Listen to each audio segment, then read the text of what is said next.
Hi guys, welcome back to another Matchbox Garage video. I'm Rob, and today I shall be attempting to take this Chevrolet Impala from shabby to shiny. This is the monthly collaboration between myself, Nick's Toy Garage, Hodges Hot Wheels and Diecast, Paulie 7218, Time Riders Wee Little Cars, and Tony's Diecast Restos. The theme was back to the 50s, and this is what I chose. A beautiful car. I've had it in my collection for some time. Actually, you would have watched a few videos ago where I've done my Matchbox car transporter. I bought that package with that transporter, and it come with this Impala, and I've had it on the side for probably the last 2 or 3 months, kind of waiting for the right time to do it, and today's that day. So we'll start by drilling down the center of the rivets, remove the flange and tap those holes. Remember to lubricate the end of your piece, you don't want to snap that in the hole. And there are 2 rivets on this car, lucky me. So this is the little car. It doesn't really want to roll too well. It's got some rusty axles, but we'll sort that out. But it's a beautiful style of car, and I think, you know, Americana, kind of this era of American cars, you just can't beat it. It's just truly beautiful. And great detail on this casting too. But it reads underneath Chevrolet Impala, made in England by Lesney, and it's number 57. A great little base actually, this car. And what I do like, when they are in, you know, really good condition, as I believe this one to be, I like to keep them. And although the tow hook is broken off, I am going to trim this down today. And you know, I know that it's not original, but it's already been broken off, so I'm just going to trim it down a little bit further, because a Chevrolet Impala doesn't need to be towing a caravan. I've mixed up the paints already. I'm not going to go through the I guess ratios of colours, because I just couldn't tell you.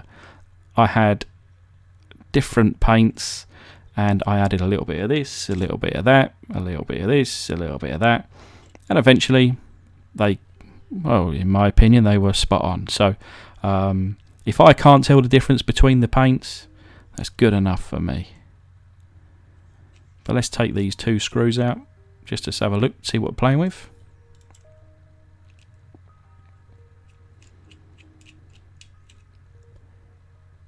And just as a little reminder, I'll put the links of the channels of the other guys there down in the description below. Check them out, see what they've done. You know, I'm looking forward to the results of all their videos too, and I'll certainly be watching. But the wheels, they're the metal wheels on this car. And like I say, that's got the blue bottom, and I'm going to leave it as it is. The window section here is got another kind of rivet in place, so I'll just remove the head of that and pop out the glass.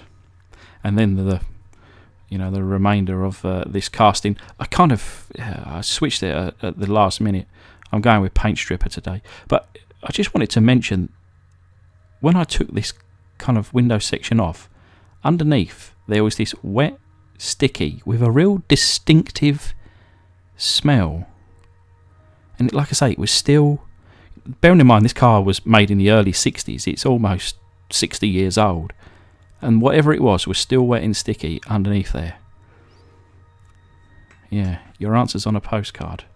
And I normally go with the kind of caustic soda, but every now and then I like to switch it up, and I've used the paint stripper today, and I'm just going to speed this bit up because, you know, I've put it over, and because I'm a bit of an idiot, you know, I didn't use any gloves, and my hands started stinging a little bit, so I had to just wipe that off there. And I find that with caustic soda, within 2 minutes I can move on. This one, from start to finish, probably took about half an hour. This is kind of halfway through, and you can see that a lot of the paint is off here, but I did clean it all off, and then I did go with a second coat of that stripper. But eventually this is where we got, and you know, half an hour later we did get to where we wanted to be. But I started to just buff it up with my drill here, and because I'm not really on camera, I just cut it there. But certainly the drill is not as good as my what do you call it, my fake Dremel. But I'm hoping to receive one in the post soon. But this is the primer going on. This is the Tamiya fine surface primer in white, and I just go with a single coat, and you can see in the reflection there that it goes on a dream. And probably 10-15 minutes later it's dried off, and this car has obviously got the two colours. You've got the roof, which is in a light blue, and then you've got the body of the car, which is in a slightly darker shade metallic. Very odd combination, and because I'm doing a restoration, I'm obviously trying to put it back to how it was. Part of me wanted to do a custom just so I could paint it a proper colour. I think if you had this car in real life, you're just not going to have this colour or this colour combination. But this is a restoration, so I shall mimic what Matchbox done 60 years ago. But when I was putting this paint on, I must admit I was a bit concerned because it was very white. But actually, after I kind of baked it on, and I say bake it on, I rest it above a radiator, it was weird, it's never happened before. The blue really started to come out as it dried off. Don't know whether there's any kind of science behind that, but if anyone knows, let me know. But yeah, it looked very white, and when it dried, the blue come out. The window section there, in the pledge solution. Thankfully, no scratches, no breakages, so I didn't even need to clean it off. Just pop it straight in there, bosh. And I'm going to hide this off camera so that you don't have to see the damage that I do. But yeah, just chop the end of that tow hook there, and also just dabbed a little bit of blue on just so that it's hidden. And if only my camera would focus. And I'm just going to clean up these axles now with the wire wheel on my drill. And it's been probably half an hour.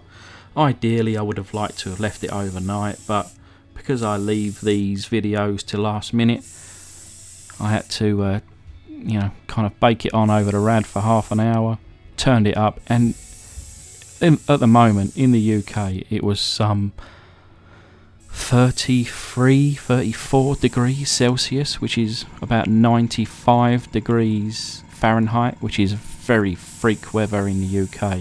So not only am I in the top of my house with freak weather like that, so it's hot and then hot again, and then I'm having to bake this on top of a radiator to kind of fast dry it. So I'm doing this, you can't see it, but I've got sweat dripping off my nose. The effort I put in, guys. So for that alone, and this kind of finish, I'd love it if you just give this video a little like. And do you know what, I've never asked for that before, but if you give this video a little like, I would certainly appreciate it. And then I've got the little silver paint pen here, and you can see it's very subtle, but I've painted in the front grille and the front headlights, and with the Sharpie, would you believe, painted in those rear lights. So it is now the following day. It is all now properly dry, so I can actually handle it without getting any fingerprints in it, because that breaks my heart. Like I say, we've got that base. You can see the wheels and the axles were all buffed up, and they look good. So let's get these screws in. So it's a little reminder of what you look like. And the result. Beautiful style car. The detail in this is great. I don't hate the colour. I like the colour, I just don't think it suits this car. But like I say, this is what Matchbox done, and I'm certainly not going to change it. And for anybody that thinks that this has got orange peel, it doesn't have orange peel. I've got about 30 LED lights shining on the car. That doesn't help. But this is a metallic paint, so you can see all the kind of metallic pigments coming up. It's there is no orange peel. You'll have to trust me. But anyway, remember to check out the links below of all the other guys. So, you know, you got Nick, you got George, you got Paul, you got Lee, you got Tony, all great guys. But anyway, I just want to thank my patrons. And thank you guys for watching. Please subscribe, and look forward to the next one.